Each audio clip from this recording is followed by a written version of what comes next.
अस्सलाम वालेकुम। आज एक ईवान सदर में तकरीब हो रही थी और तकरीब के दौरान लॉ मिनिस्टर आज़म नज़ीर तारड़ ने मीडिया से इंटरेक्शन करते हुए कहा कि उनसे सवाल हुआ एक्चुअली कि क्या इमरान खान का केस मिलिट्री कोर्ट्स में चलेगा या सिविलियन कोर्ट्स में चलेगा। तो उनका जवाब जो था वो काफ़ी परेशान कुन होना चाहिए पाकिस्तान तहरीक इंसाफ के लिए भी, और शायद सियासी एतबार से भी एक बड़ा कंट्रोवर्शियल मामला हो सकता है। उनका जवाब ये था कि फील्ड जनरल कोर मार्शल जहाँ पर जनरल फैज़ का ट्रायल हो रहा है, पहले तो वो डिसाइड करेंगे कि उन्होंने किसको साथ बुलाना है और किसको शामिल तफ्तीश करना है और किसके ऊपर केस चलाना है, और इसकी इजाज़त पंजाब हुकूमत की प्रोसिक्यूशन ब्रांच देगी।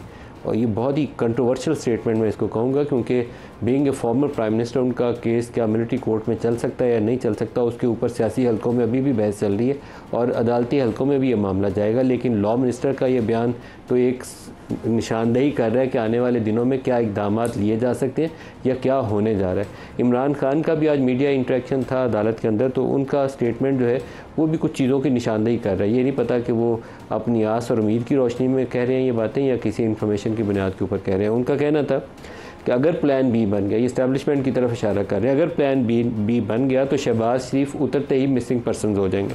काजी फ़ायज़ ईसा के जाते ही 4 हल्के खुलेंगे, क्योंकि काजी फ़ायज़ साहब की रिटायरमेंट डेट अब 4-6 हफ्ते की दूरी पर, ज़्यादा दिन नहीं रह गए उनके पास। काजी फ़ायज़ ईसा के जाते ही 4 हल्के खुलेंगे और हुकूमत चलती बनेगी। उसके बाद जैसे ही हल्के खुलेंगे हुकूमत बरकरार नहीं रह सकेगी। और साथ वो कह रहे हैं कि नवाज़ शरीफ के मुतालबे पर जनरल फैज़ को हटाया गया, और हुकूमत की जानिब से कभी इम्कान ये है कि एक बड़ा कोई लीगल रिफॉर्म्स का या कॉन्स्टिट्यूशनल पैकेज वो अगले हफ्ते किसी वक्त पेश करने की कोशिश करेंगे। कोशिश मैं इसलिए कह रहा हूँ कि 2/3 अक्सरियत उन्हें अपनी बनाने के लिए कौमी असम्बली के अंदर पाकिस्तान तहरीक इंसाफ के उन 41 मेंबर्स की जिनकी अभी तक इलेक्शन कमीशन ऑफ पाकिस्तान ने नोटिफिकेशन नहीं की, उनकी किसी तरीके से मदद चाहिए होगी। वो सीधा तरीका तो नहीं हो सकता, या तो वो कैरेट एंड स्टिक अप्रोच जिसे अंग्रेज़ी में कहते हैं ना, कैरेट एंड स्टिक अप्रोच ही हो सकती है। या तो डंडे से डरा के तोड़ लें तो या पैसे से ख़रीद लें, या दोनों काम कर लें। तो उसके तरीके से वो बंदे तोड़ के अपनी तादाद बढ़ा सकते हैं। वैसे उनके पास 2/3 है नहीं है, तो ये क्या तरीकाकार होगा ये भी हमें मालूम नहीं। तो आज जो प्रोग्राम में हमारे साथ शुरका है उनसे ये बातें करेंगे। इस्लामाबाद स्टूडियो के साथ नईम हैदर पंजोथा साहब हैं पाकिस्तान तहरीक इंसाफ से। इसके अलावा वी आर होपिंग कि डॉक्टर मुसद्दिक मलिक और हाफिज़ हमदुल्ला साहब वो भी दोनों हमारे साथ शामिल होंगे। पंजोथा साहब, सबसे पहले तो जो लॉ मिनिस्टर का स्टेटमेंट है आज़म नज़ीर तारड़ का मिलिट्री कोर्ट के ट्रायल के हवाले से, आपके कितने खदशात हैं कि ये चीज़ होने जा रही है?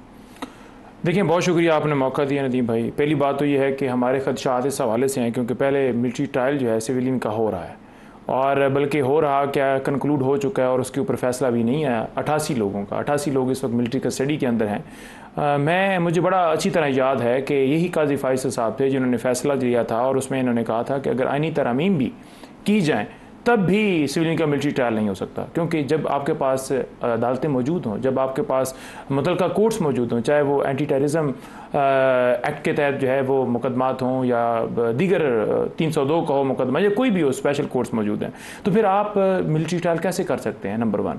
नंबर 2, खदशा जो, क्योंकि वो एक ट्रायल चल रहा है, और दूसरे नंबर पर जो फैज़ जिस तरह से उठाया गया और उसके हवाले से भी जब स्टेटमेंट्स दी गई कि 9 मई के अंदर वो भी इन्वॉल्व हैं और ये भी इन्वॉल्व हैं और इन्होंने मिलकर किया या वो वैब पर थे या वो सारा मिलकर सारा प्लान किया गया, तो ये सारी चीज़ें जब सामने आई तो डेफिनेटली हमने उसके ऊपर बात की कि ये मिलिट्री ट्रायल जो है वो उसकी तरफ जाने का जो बातें कर रहे हैं, अंदिया दे रहे हैं, तो ये उस तरफ जा सकते हैं।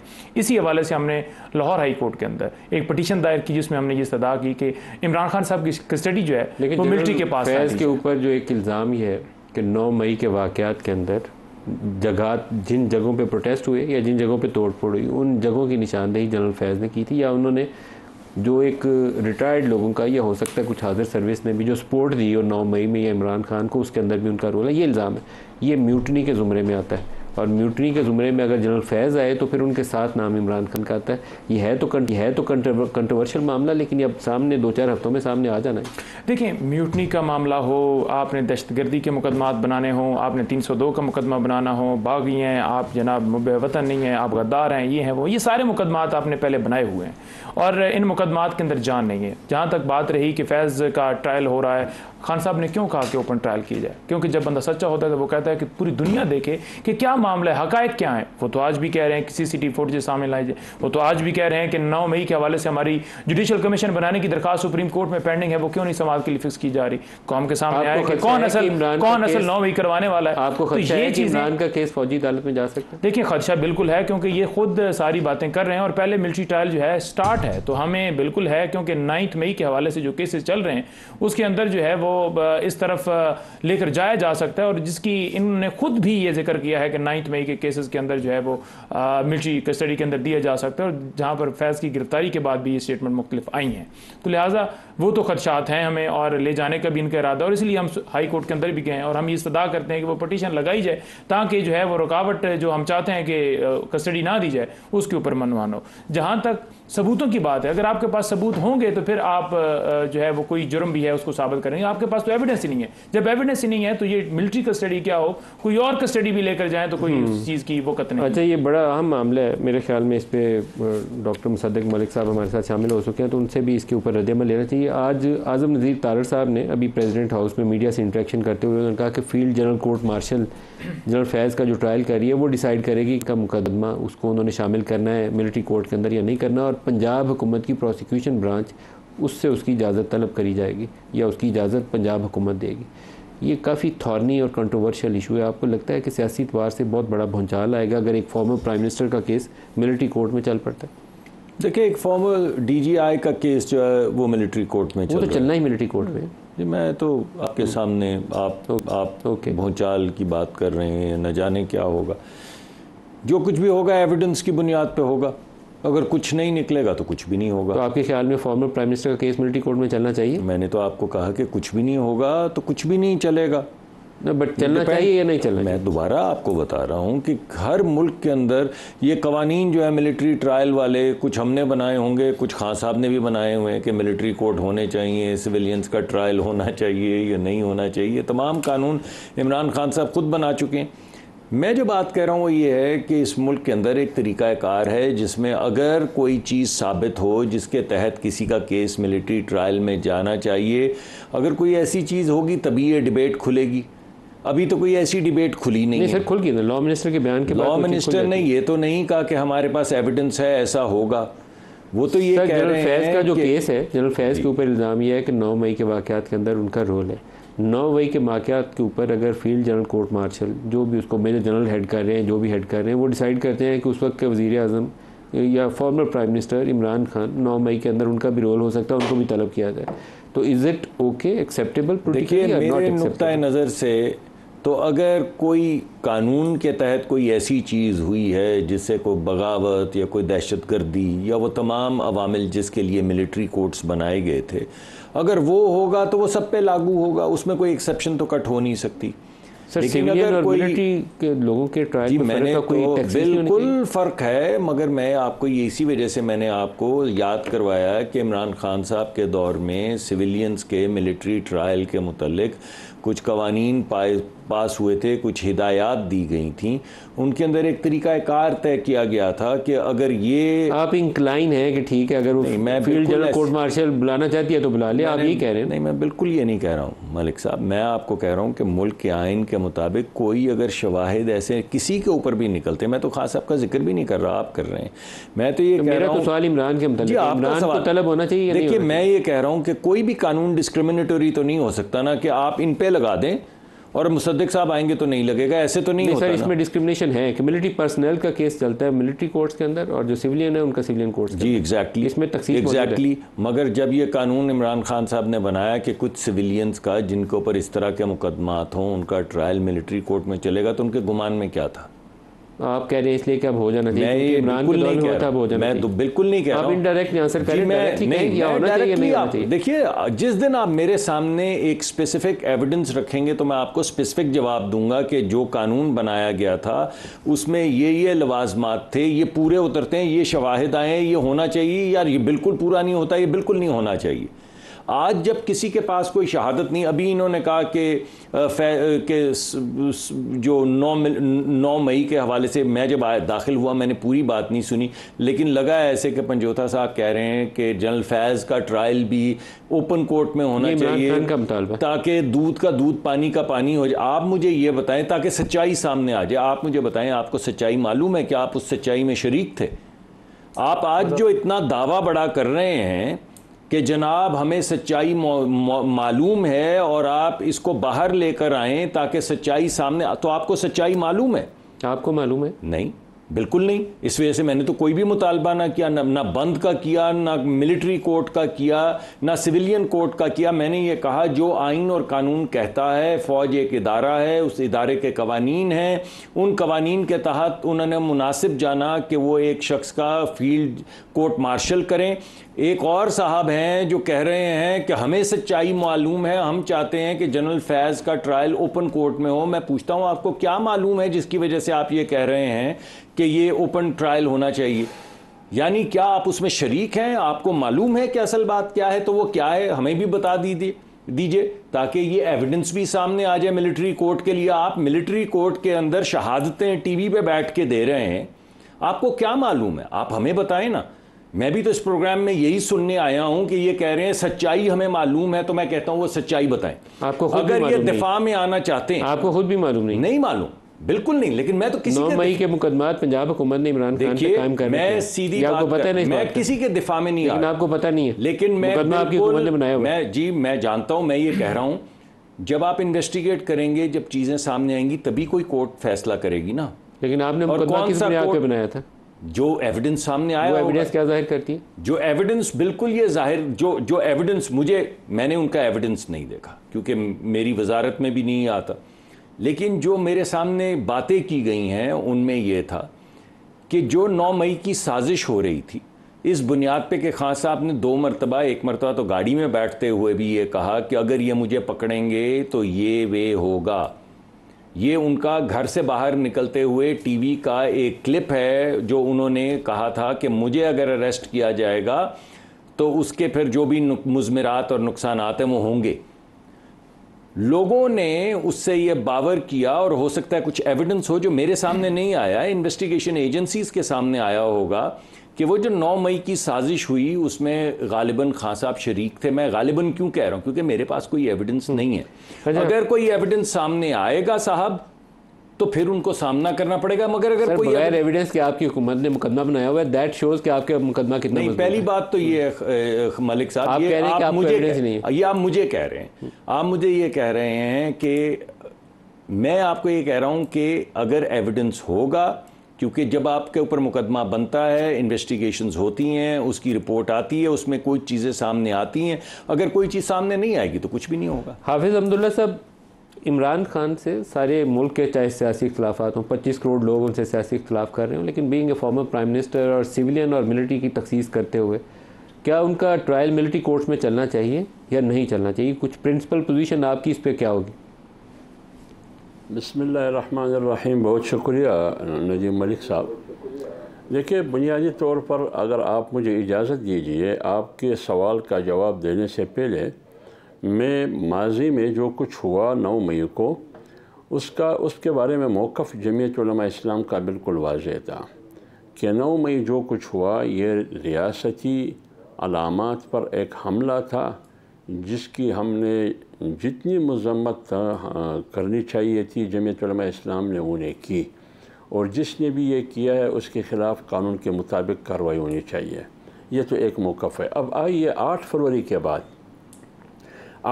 के बाद 9 मई का जो मुद्दा है वो उसमें थोड़ी सी तब्दीली आई, नौइयत तब्दील हो गई। वो इसलिए तब्दील हुई कि 9 मई के लिए अदालतों में, मीडिया पर मुख्तलिफ़ सियासी पार्टियों ने ये बांगे दोहल कहा कि इसके ख़िलाफ़ कार्रवाई होनी चाहिए, PTI के ख़िलाफ़। यहाँ तक कि पार्टी आप देखिए निशान उनसे लिया गया, जिस बुनियाद पर भी लिया गया, लोगों से बाकायदा नॉमिनेशन फार्म रास्ते में छीने जाते थे वगैरह वगैरह, ये सारी चीज़ें, ये सब कुछ हुआ। लेकिन जब 8 फरवरी को इलेक्शन हुआ, 8 फरवरी के नताइज से ये साबित हुआ कि 9 मई का जो मुद्दा है वो आवाम ने वोट से दफन किया, आवाम ने उस मुद्दा से और उस बयानिए से, उस इल्ज़ाम से इत्तेफाक नहीं किया, लिहाजा इसकी वो नयत वो शिद्दत तब्दील हो गई। एक ये बात। दूसरी बात यह है कि मेरी जो मालूमात है कि सुप्रीम कोर्ट का शायद फ़ैसला मौजूद है कि सिविलियन का ट्रायल आप मिलिट्री कोर्ट में नहीं कर सकते हैं। मेरे ख्याल में इसी तरह होगा, जो मुझे याद पड़ता है सुप्रीम कोर्ट में है। जी सही है फैसला। तब सुप्रीम कोर्ट का फ़ैसला जब यह है तो मखसूस नशिस्तों में जो फ़ैसला सुप्रीम कोर्ट ने दिया, मेरी क़यादत ने उससे इत्तेफाक किया और ये भी कहा कि हम रिव्यू में नहीं जाएंगे। तो लिहाजा ये भी सुप्रीम कोर्ट का एक फ़ैसला है कि सिविलियन का ट्रायल मिलिट्री कोर्ट में नहीं हो सकता। तीसरी बात यह है कि मैं ये कह रहा हूँ कि मिलिट्री रिव्यू फाइल हुआ हुआ है, ये जो भी रिसेंट फैसला उसके ऊपर, हाँ वो उसके ऊपर रिव्यू फाइल, वो तो हमने तो नहीं किया ना, माजी में सुप्रीम कोर्ट एक से ज़्यादा मौके के ऊपर, माजी में एक से ज़्यादा मौके के ऊपर ये चीज़ इस्टेब्लिश होती रही है इन वन वे और अदर। पिछले कई दहाइयों में भी चले जाए ना, वो पिंडी साजिश के तब से ये मामला चला आता है। इसमें मिलिट्री ट्रायल्स को पसंदीदा नहीं देखा जाता सिविलियंस का। मैं अब बात पूरी कर लूँ, आपकी बात सही है। तीसरी बात यह है कि मैं मिलिट्री कोर्ट जो ज़ोर दे रहे हैं मिलिट्री कोर्ट पर कि इमरान खान का या जैद अमर बकर जिसका भी मेरा आपका मिलिट्री कोर्ट में ट्रायल, मैं चीफ साहब से दरख्वास्त करता हूँ, चीफ ऑफ आर्मी स्टाफ से, वो हमेशा अपने तकारीर में कुरान की आयतों को कोट करता है। मैं हज़रत अली करमल्लाहु वजहू का मिसाल देता हूँ, उनकी नमूना सामने रखता हूँ। वो ख़ुद अदालत में एक नॉन मुस्लिम के मुकाबले में एक फ़रीक, वो है नॉन मुस्लिम, एक फ़रीक हज़रत अली करमल्लाहु वजहू ख़ुद है, उस जज के सामने पेश हो रहा है जिस जज की तैनाती हज़रत अली ने खुद किया है, लेकिन ओपन कोर्ट में, किसी मिलिट्री कोर्ट में नहीं, ओपन कोर्ट में। क्या इस्लाम में कोई ऐसा मिसाल आप दे सकते हैं खुलफाए राशिदीन की रियासत मदीना में जो मिलिट्री कोर्ट में आप खुफिया तरीके से एक मुलज़म का आपके मुताबिक उसकी ट्रायल करते हैं? इसलिए मैं ये इस्लाम का हवाला देता हूँ कि चीफ जस्टिस जो काजी फैज़ ईसा है वो भी अपने फ़ैसलों में हमेशा कुरान और हदीस के हवाले देते हैं, और चीफ साहब जो आर्मी स्टाफ है वो भी अपने तकारीर में हमेशा कुरान की आयतों को कोट करता है। तो लिहाजा इस पहलू को भी सामने रखते हुए कि आप ओपन क्यों नहीं करते हैं। मसलन अगर आप हाई कोर्ट में, सुप्रीम कोर्ट में इमरान खान के ख़िलाफ़ यही 9 मई का केस लेके आए, बेशक फ़रीक रियासत हो, तो आप मुझे बताइए, एक तरफ रियासत और दूसरी तरफ इमरान खान, तो रियासत का पल्ला तो भारी होगा। तो आइए सुप्रीम कोर्ट में, हाई कोर्ट में, ओपन कोर्ट में, इसी मिलिट्री कोर्ट में कर ले, ओपन कर ले, इसमें कौन सी कबात है। तो इसलिए मैं बुनियादी तौर पर जितनी एविडेंस मजबूत होगी उतना ज़्यादा इम्कान होंगे सज़ा होने का, लेकिन एविडेंस की मजबूती के ऊपर इन्हिसार होगा। नईम हैदर पंजोथा साहब, एक और चीज़ जो चल रही है वो ये चल रही है कि जजों की तादाद 17 से 23 कर दें, वो तो बिल भी एक डाल दिया दानियाल चौधरी साहब ने। दूसरी ये चल रही है कि कोई आइनी तरमीम भी पैकेज एक लेकर आएँ ताकि कुछ मामला ऐसे हो जाएं कि कोर्ट्स के ऊपर हुकूमत का कंट्रोल बढ़ जाए। कुछ चीज़ें तो शफाफियत का जो तकाजा करती हैं वो तो करनी चाहिए, लेकिन अगर इंटेंट पोलिटिकल इंजीनियरिंग हो तो फिर वो तो कंट्रोवर्शियल हो जाएंगे। देखिए नदीम साहब, बात यह है कि दानियाल साहब ने एक बिल जो है और भी मूव किया लोकल गवर्नमेंट के हवाले से। मैं आज बैरिस्टर गौर साहब के साथ अडयाला जेल के बाहर खड़ा था तो उन्होंने मुझे बताया किस तरह से बिल मूव किया गया। तो मैंने उनसे पूछा कि इसके अंदर क्या तब्दीली लेकर आ रहे हैं, इस सेक्शन के अंदर पहले क्या था और अब क्या है।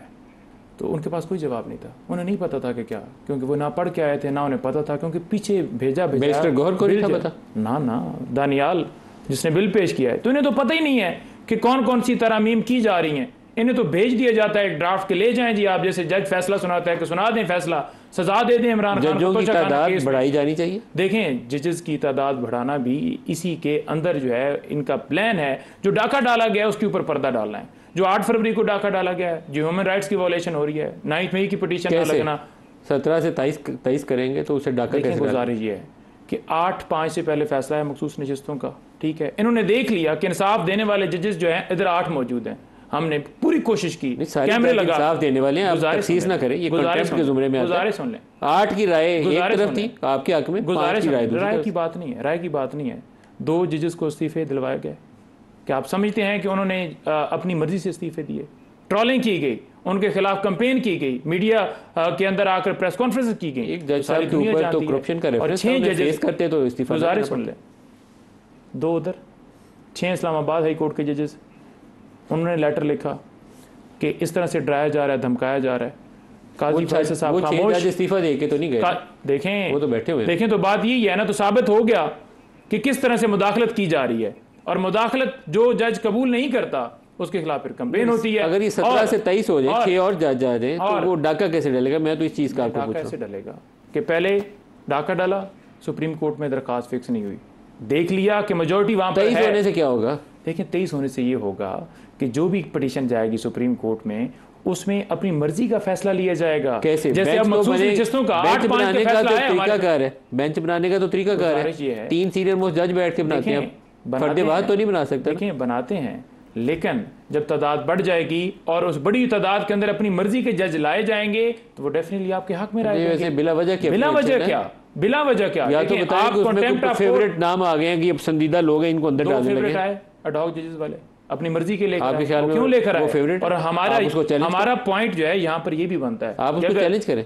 वैसे जजों की इस तरह नहीं कहना चाहिए कि वो फेवरेट है। हम ये आईनी तरमीम जो लेकर आ रहे हैं, हम उसको चैलेंज करेंगे। नंबर 1, अगर आईनी तरमीम लाए तो आप ला ही नहीं सकते, ला ही नहीं सकते, मंडियां लगानी पड़ेंगी, डराना पड़ेगा, धमकाना पड़ेगा, एमएनएस को उठाना पड़ेगा, और ये तारीख में होता रहा है। आपके 41 बंदों के ऊपर ही आस लगाई हुई है। 41 बंदे जो हैं अल्हम्दुलिल्लाह वो सारी पी से आए हैं, जो जुल्म जबर किया गया है, घरों में छापे मारे गए। डॉक्टर सदीक साहब, आपके सामने तजवीज़ क्या है? क्या चीजें करना चाहते हैं? एक तो 17 से 23 वाली तो आ गया ना कि बिल आ गया प्राइवेट मेंबर, लेकिन वो हुकूमती रजामंदी से आया बिल, और क्या चीजें आपके जहन में, क्या करना चाहते हैं? मैं 2-3 बातें कहना चाहूँगा जी। पहली बात तो मैं ये कहना चाहूँगा, जो मैंने पहले भी कहा था कि अभी भी किसी ने नहीं बताया कि जनरल फैज़ के मुतालिक इनको क्या सच 9 मई के हवाले से मालूम है। मैंने पहले बताना था। देखें, जनरल फैज़ की गिरफ्तारी हुई, खान साहब का क्लियर मौक़िफ़ कि ये फ़ौज का इंटरनल मामला है, इन्होंने भी यही कहा कि इंटरनल मामला है, और आकर प्रेस कॉन्फ्रेंस करते रहे तारड़ सारे। हालांकि कहते हैं इनका इंटरनल मामला है, लेकिन जब 9 मई के हवाले से उन्होंने बात की तो हमने कहा कि हमारा नाम मंसूब हो रहा है, इसे ओपन किया जाए, अगर शवाहिद हैं तो कौम के सामने आ जाएं।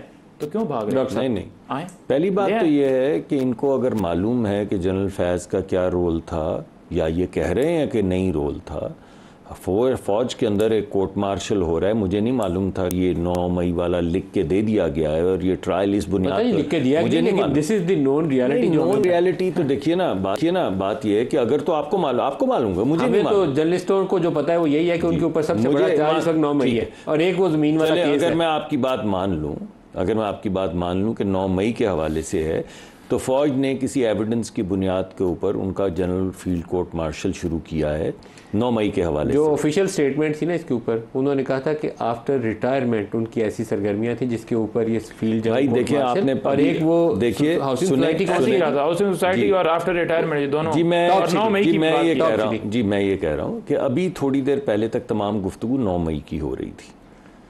मेरे भाई ने 9 मई के हवाले से कहा कि सच्चाई को सामने आएंगे जनरल फैज़ के हवाले से। आपका तो नाम नहीं ले रहे, जनरल फैज़ का नाम ले रहे।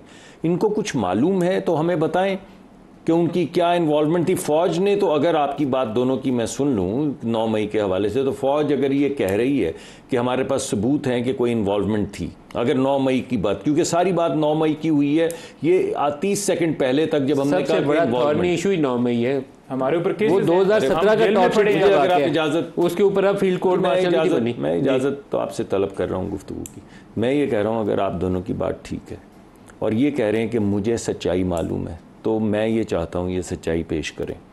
इनको ये मिलिट्री ट्रायल के अंदर ये कह रहे हैं, एक ट्रायल हो रहा है और ये कह रहे हैं कि जनरल फैज़ क्या थे, इन्वॉल्व थे या नहीं थे, इनको मालूम है, क्या मालूम? आपको पता है वो सच्चाई सामने ले। आपको पता है पीटीआई की ऑफिशियल पोजीशन क्या है? जी, वो कहते हैं कि ये आप लोगों ने करवाया था 9 मई का वाकया। वो तो हम तो कहते हैं पूरा एहतजाज करने गए थे, अंदर बंदे इनके ये कहते हैं। मलिक साहब, मैं तो सिर्फ जनरल फैज़ के हवाले से गुफ्तगू कर रहा हूँ। फौज के इदारे ने जनरल फैज़ को ट्रायल में डाला है, ये कह रहे हैं मुझे सच्चाई मालूम है, और मैं ये कह रहा हूँ कि वो सामने पेश कर दें। इनको चले तलब इसको कर लेंगे, एक घड़ी एक बुला लें, अब इसके बाद तो बुला ही लेना चाहिए। कि आपके पास हैं, आप सामने लेकर आ जाएं, हम तो ये कह रहे हैं। अरे यार, अभी थोड़ी देर पहले जो आपने बात की मैं तो उस पे ही कह रहा हूँ, आप अपनी बात वापस ले लें, मैं अपनी बात वापस ले लेता हूँ। ना। तो अगर आपको सच्चाई मालूम है तो करेंगे तो हम कहेंगे कि ओपन किया जाए। बताएं ना, जब हमारा नाम जोड़ रहे हैं, आपकी बात नहीं जोड़ी, उनको अभी आपको किसी ने मिलिट्री ट्रायल में नहीं बुलाया। जनरल फैज को 88 लोगों का ट्रायल 2 दिन में उधर मेजर साहब ने कंक्लूड कर दिया है। कैसी आप बात कर रहे हैं? और 1 साल से फिजिकल रिमांड पर है, किसी अदालत में पेश नहीं किया जा रहा। अगर आपने नहीं मेरी बात सुननी तो मैं नहीं करता, आप आगे चले जाएं। अगर मेरी बात सुननी है तो सुननी ही पड़ेगी। 88 लोगों का मिलिट्री ट्रायल। जी, मैं आपसे इस वक्त जनरल फैज की बात कर रहा हूं। अगर आप समझते हैं कि ये मुझे नहीं करनी चाहिए तो मैं आगे चला जाता। आप करें ना जी, मैं यही कह रहा हूं। लेकिन आप इस वजह से बार बार पंजोथा साहब का ऐसे करने से तो मैं रुकूंगा नहीं। इस वजह से ये जो इन्होंने, मैंने तो सिर्फ पंजोता साहब मुझे बात कर लेने दें, वरना मैं खामोश होने के लिए तैयार हूं। मैं तो कह रहा हूं कि आगे चले जाएं। मैं छोड़ता हूं जी इस बात को, नहीं रहने दें, नहीं इस वक्त छोड़ दें। दूसरी बात, जनरल फैज को यार छोड़ देना, अभी ना बात करने देते हैं। मैं करता हूं तो रोक देते हैं। जब मैं कहता हूं कि नहीं करता तो कहते हैं नहीं बात करें। ये नहीं हो सकता। ब्रेक ले लें, ब्रेक से वापसी पे जनरल फैज के ऊपर ब्रेक ले लें। हमारे साथ रहिएगा।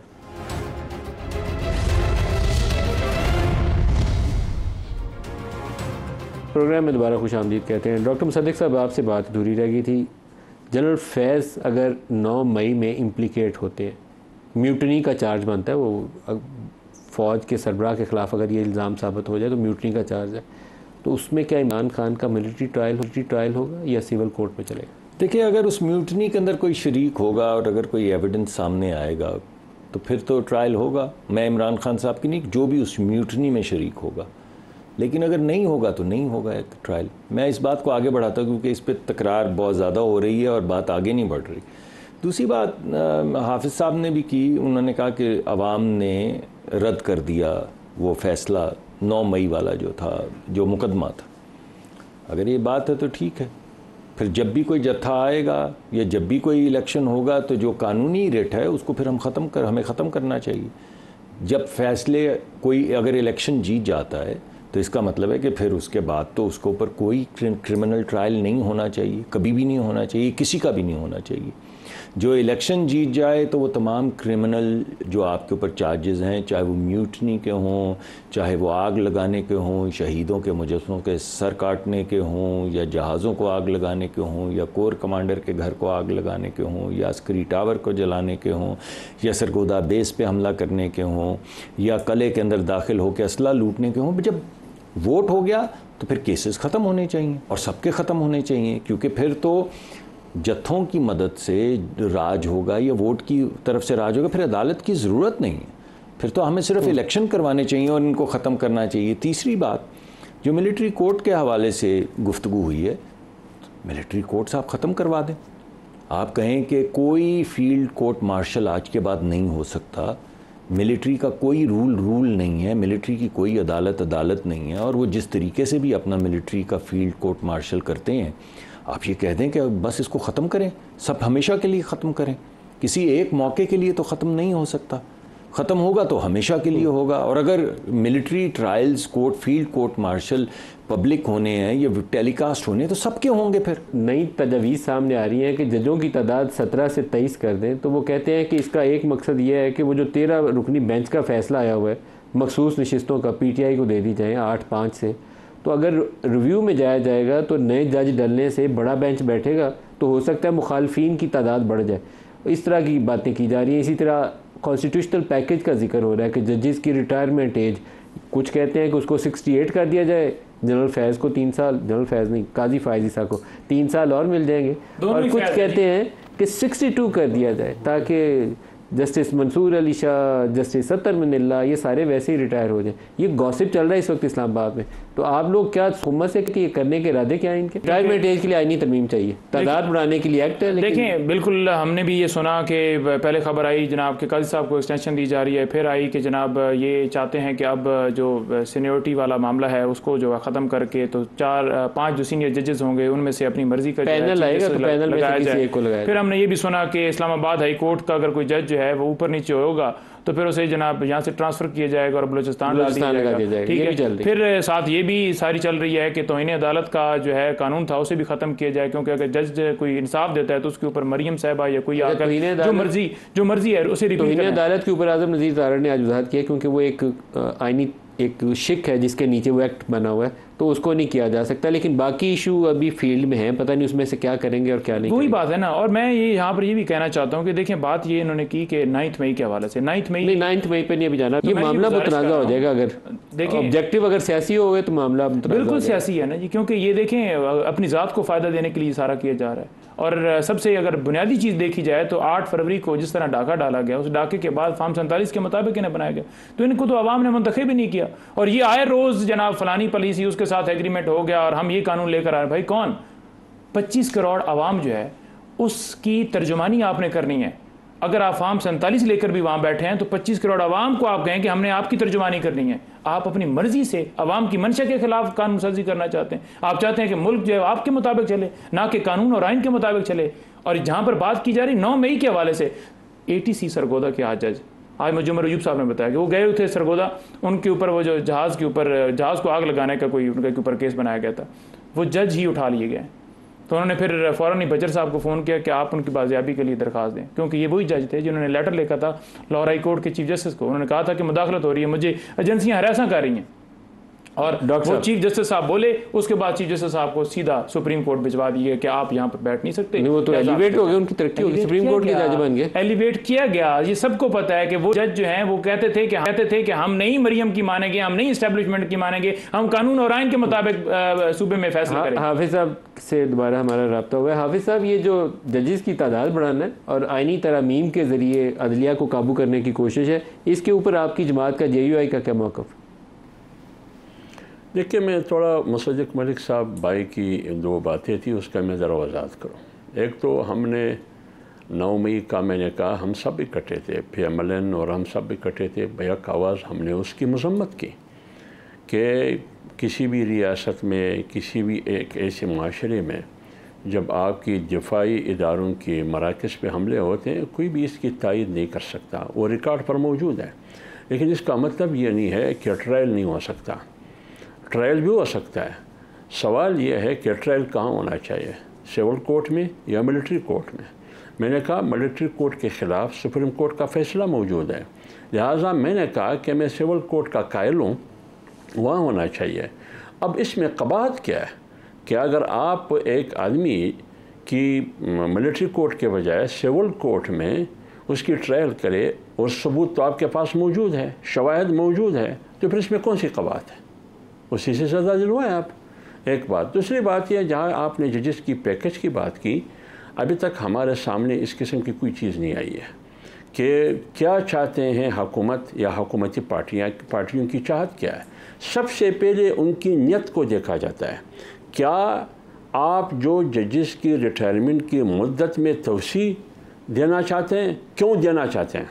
इदारे की, अदालत की मजबूती के लिए, उसकी इस्तेहकाम के लिए? क्या मतलब है इसमें, क्या है वो ज़रा हमें समझाए। और जहाँ जजेस की तादाद के इजाफे की बात है तो आप पहले क्यों नहीं करते थे? आज क्यों नौबत आई, आज क्यों ज़रूरत पेश आई? लिहाजा टाइमिंग को भी देखना होगा कि क्यों, क्या वजूहात है, क्या मजबूरी है। पाकिस्तान की तारीख में हाफिज साहब की बड़ा बदनामे ज़माना वाक़ जब स्टॉर्मिंग ऑफ द कोर्ट हुई थी और PMLN के दौर में हुई थी, और उस तनाज़े की जो इब्तदा थी जस्टिस सज्जाद अली शाह से, वो तनाज़े की इब्तदाई इस बात से हुई थी कि उन्होंने कहा था जजेस की तादाद बढ़ाएं, और PMLN उससे गुरेज़ कर रही थी। फिर उनके ख़िलाफ़ कुछ तकरीरें हुई, फिर कंटेम्प्ट की प्रोसीडिंग का आगाज़ हुआ, फिर एक उस वक्त एग्जेक्टिव ऑर्डर से जजेस की तादाद मुकर्रर करने की कोशिश की गई। तो उस वक्त की सुप्रीम कोर्ट बार एसोसिएशन, अकरम शेख साहब हुआ करते थे सुप्रीम कोर्ट बार के प्रेसिडेंट, तो उन्होंने दरख्वास्त दी थी, जिसके बाद फिर कोर्ट का ऑर्डर आया और फिर ये एक्ट बना जिसमें तादाद मुकर्रर हुई थी। उस वक्त नून लीग उसकी मुखालफत कर रही थी, आज वो उसको कह रहे हैं 23 कर दें। लेकिन आपकी बात का सर बाद मामलात में रोल मैं थोड़ा वाज़े चाहता हूँ आप कर दें। अभी जरदारी साहब से जो मुलाकात हुई थी मौलाना फजलुर रहमान साहब की, उसमें हमने खबर सुनी कि शायद JUI को कहा गया है कि आप हुकूमत में शामिल हो जाएं, गवर्नर KP का आपको लगा देते हैं और आइनी रिफॉर्म में आप हमारा साथ दें। क्या ऐसी कोई बात हुई? देखिए नजीम भाई, मैं ये कह रहा हूँ कि अब आपने मेरी बात की तायद की। मैंने दो चीज़ों की वजाहत में दो निशानदेही की, एक टाइमिंग की, वक्त को देखिए, दूसरी बात यह कि ज़रूरत को पेश आई मजबूरी क्या है, दोनों सूरतों में ये इसका जवाब देना। और तीसरी बात मैंने ये की कि नियत को भी देखना होगा। जहाँ तक आपने जरदारी साहब की मुलाकात की बात की, वो सिर्फ मुलाकात तक महदूद था। न मौलाना साहब को उन्होंने इन कवानीन के बारे में कोई बात की है, न हुकूमत में शामिल होने की दावत दी है। अगर फ़र्ज़ करे, मान ले 5 मिनट के लिए कि जरदारी साहब ने मौलाना साहब को हुकूमत में शामिल होने की दावत दी, या आपको गवर्नर देंगे या फलाना देंगे, मेरे ख़्याल में ये नामुमकिन होगा कि जमीयत उलमा इस्लाम मौजूदा सेटअप में हुकूमत का हिस्सा बनेगी। ये जहन से निकाल दे, इसका ये जुनून भी अस्त, महाल भी अस्त, ये ख्याल बिल्कुल इसकी कोई गुंजाइश नहीं है आज की सियासत में। डॉक्टर मुसद्दिक साहब, ये 2/3 कैसे हासिल करेंगे अगर आईनी तरमीम करनी है तो? जी, मुझे तो बज़ाहिर कोई ऐसी चीज़ नज़र नहीं आ रही इस वक्त। मुझे तो बज़ाहिर कोई नंबर्स हमारे नज़र नहीं आ रहे। इस वजह से मुझे तो ये तमाम गुफ्तगू जो हो रही है, इसका कोई महवर नहीं मालूम कि ये गुफ्तगू क्यों हो रही है। सर, एक बिल तो वो दानियाल वाला तो, लेकिन उसका तो कोई, देखिए ना, जो बिल जो तो देखिए, मैं वो टेबल भी हो चुका है सर। मैं तो उसको कब डिनाई कर रहा हूँ। मैं ये कह रहा हूँ कि जब मैं अमेरिका में था तो एक वो पॉलिटिकल साइंस की क्लास में किसी ने पूछा कि आइन का सबसे बड़ा जीनियस क्या है, तो बहुत तकरीर के बाद ये पता चला कि आइन का जो सबसे बड़ा जीनियस है वो है प्रोविज़न फॉर चेंज। मुश्किल से की जाती है, जिस वजह से मैं आपको कह रहा हूँ कि अगर हमारे पास नंबर नहीं होंगे तो वो नहीं होगी तरमीम, लेकिन बहरहाल उसका जीनियस यही है कि उसमें तरमीम की जा सकती है। आप किसी जगह पे पाकिस्तान की जुडिशल तारीख़ जो है उसका सिरा उठा लें, मौलवी तमीज़ुद्दीन से उठा लें, भुट्टो की साहब की शहादत फांसी से उठा लें, कोई उठा के देख लें, तो आपको अभी मौजूदा जो हमारे फ़ैसले हुए हैं, जिसमें बहुत तकरार आपके प्रोग्राम्स में भी हुई, पंजाब की वो फ्लो, मतलब कि बहुत से फ़ैसले, यानी कोई 2 फ़ैसले ऐसे नहीं जिनमें मुताबिकत हो। इसका मतलब है कि कुछ क्लैरिफिकेशन की ज़रूरत है सर। लेकिन कुछ चीज़ें तकाजा करती हैं कि आपके पास 2/3 हो, जो आपके पास तो नहीं है। हमारे तो ज़हन में पहला सवाल यही आता है कि अगर आपका ये इरादा करने का तो क्या करेंगे? इनके 41 बंदे हमें भेड़ बकरियां नजर आते हैं कि आप तोड़ेंगे। देखिए मलिक साहब, पहली बात तो ये है कि मैंने तो आपके सामने अभी कोई दावा नहीं किया कि हम आइनी तरमीम लेकर आ रहे हैं। हम आइन में तरमीम होने वाली है।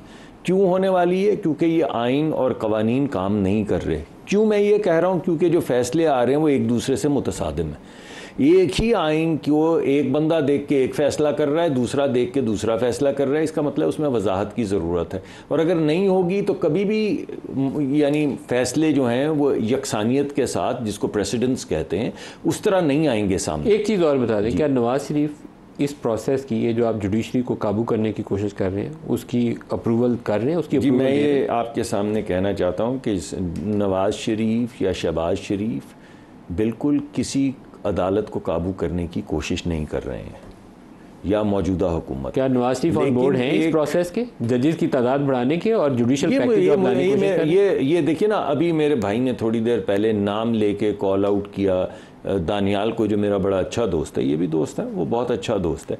तो चाहिए तो ये था कि उसको ऑनलाइन लेते ताकि वो इनको उनकी बात का जवाब दे सकता, लेकिन इसी तरह यकतरफा इल्ज़ाम लगा देना किसी प्रोग्राम। क्या नवाज शरीफ अप्रूवल देते हैं इस प्रोसेस की कि 17 से 23 जज करते हैं? मुझे कतन नहीं मालूम, क्योंकि अगर दानियाल से पूछे तो वो आपको बताएगा ना, मगर कोई भी शख्स, मैं तो आपकी हुकूमती नुमाइंदे के तौर पर, मैं आपको हुकूमती नुमाइंदे के तौर पे बता रहा हूँ कि किसी भी एक फ़र्द का अगर वो कानून में, पार्टी हेड है नवाज शरीफ ना, उनकी अप्रूवल चाहिए आपको। मैं आपको ये कह रहा हूँ कि कोई भी अगर कानून के अंदर तरमीम का बिल कोई लाता है तो उसके बैठ के उससे आपको पूछना होगा। मैं ये समझता, नवाज शरीफ लंदन जाएंगे? जी, हो सकता है जाएं। वो अपने इलाज के लिए हमेशा जाते हैं। उनके वो जो सर्जन्स हैं, पहले भी उन्होंने कोशिश यही की है कि जब भी उनका रिव्यू होता है वो उन्हीं लोगों के पास जाते हैं, जब भी दोबारा चेकअप के लिए वो जा सकते हैं। लेकिन मुझे मालूम नहीं, खबर नहीं मेरे पास। पंजोता साहब, जो काजी साहब की रिटायरमेंट की डेट है, आई थिंक अक्टूबर में, अक्टूबर 25 है, तो ये यहाँ से लेकर एंड अक्टूबर तक का time is going to be real sensitive सियासी एतबार से, जिसमें बहुत कुछ हो सकता है। अगर तो मंसूर अली शाह साहब इनको काबिल कबूल हैं, काबिल एहतराम आदमी है, बड़े उन्होंने अपराइट डिसीजन लिए हैं ह्यूमन राइट्स के इशू पे, अतर मिनल्ला साहब से कोई इशू नहीं है किसी को, तो फिर तो स्मूथ ट्रांजिशन हो जाएगी। अदरवाइज़ फिर वो आप पानी में हचकोले खाते हुए नज़र आएंगे सारे हुक्मरान जो है। नहीं देखें, दो है ना जी, यहाँ पर एक तो काजी फैसल साहब के बारे में बात की जा रही है, सुप्रीम कोर्ट के बारे में बात की जा रही है। जैसे हमदुल्ला साहब ने फरमाया कि उन्होंने क्या ऐसा काम किया जिसकी वजह से जो है वो ये चाहते हैं कि रिटायरमेंट की एज बढ़ाई जाए या एक्सटेंशन दी जाए। क्या वजह है?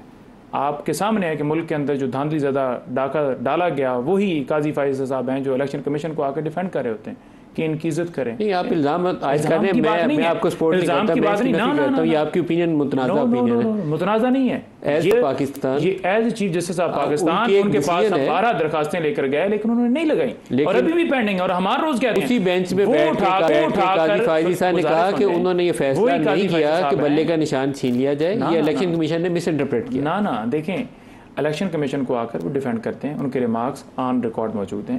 नंबर 2, पाकिस्तान तरीके इंसाफ को टारगेट करते हैं, खान साहब का कभी नाम, ये आपकी ओपिनियन है ना जिसका रियलिटी से करीब से भी ताल्लुक नहीं होता है, वो चीफ जस्टिस ऑफ पाकिस्तान है, वो फैसले उन्होंने दिए हैं और फैसलों के अंदर उन्होंने लिखा हुआ है सारा कुछ। और जहां पर धरना केस अहम है, जहां पर जो है वो जुल्फकार अली भुट्टो वाला फैसलाबाद धरना केस है, उसका फैसला काजी फैसल का था जिसके ऊपर आपने उनके ऊपर रेफरेंस फाइल किया। सारा अहम है तो पाकिस्तान की पूरी आवाम जो है, पाकिस्तान का हर शहरी इंसाफ मांग रहा है, तो इंसाफ क्लोजिंग रिमार्क्स हाफिज अब्दुल्ला साहब से ले लें। हाफिज अब्दुल्ला साहब, ये जितने मसाइल सियासी एतबार से ये सिंह फंसते जा रहे हैं ना, मुझे लगता है ये 2-3 महीने बहुत ही सेंसिटिव होने वाले हैं सियासी एतबार से। जी, आपकी बात बिल्कुल सही है। यहाँ जंग जो असल बुनियादी चीज़ है ये इदारों के दरमियान तसादुम है, आप खुद, और उसूली जंग है। बुनियादी तौर पर अपोजिशन का मानना ये है कि जो आप सियासी इस्तेहकाम चाहते हैं, आप माशी इस्तेहकाम चाहते हैं, आप सिक्योरिटी इस्तेहकाम चाहते हैं, तो इस मौजूदा हुकूमत की मौजूदगी में, ख्वाह वो बलूचिस्तान की हुकूमत हो या वफाक की हुकूमत हो या पंजाब की हुकूमत या पूरे मुल्क की, इस इलेक्शन के नताइज के नतीजे में न सियासी इस्तेहकाम आएगा, न माशी इस्तेहकाम आएगा और न आपका सिक्योरिटी मुस्तहकम होगा। तो जब सूरत हाल ये होगी और आप फिर उसकी आड़ में इदारे आपस में लड़ते हैं, एक तरफ पार्लियामेंट है, दूसरी तरफ जुडिशरी है, और फिर आपस में जुडिशरी की हाई कोर्ट के जजेस क्या कहते हैं कि हम पर दबाव है, सुप्रीम कोर्ट ने उस पर क्या रिएक्शन दिया है अभी तक, इलेक्शन कमीशन का रोल भी आपके सामने और इस्टेब्लिशमेंट का रोल भी आपके सामने है। इस सूरत हाल में आप मुझे बताया कि इसका रिजल्ट क्या होगा, ये मुल्क कहाँ जा रहा है, ये 25 करोड़ आवाम का, इनकी महंगाई, गुर्बत, मस्कनत, इनकी ख्याल है कि इम्कानात बढ़ते जा रहे हैं पाकिस्तान के दाखिली इस्तेहकाम के लिए भी, और भी बहुत बड़ा ये खतरा है। हाफिज अब्दुल्ला साहब, नईम हैदर पंजोथा साहब, डॉक्टर मुसद्दिक मलिक साहब, आप सबका बहुत शुक्रिया। आज के लिए इतना ही, इजाज़त दीजिए। अल्लाह हाफिज़।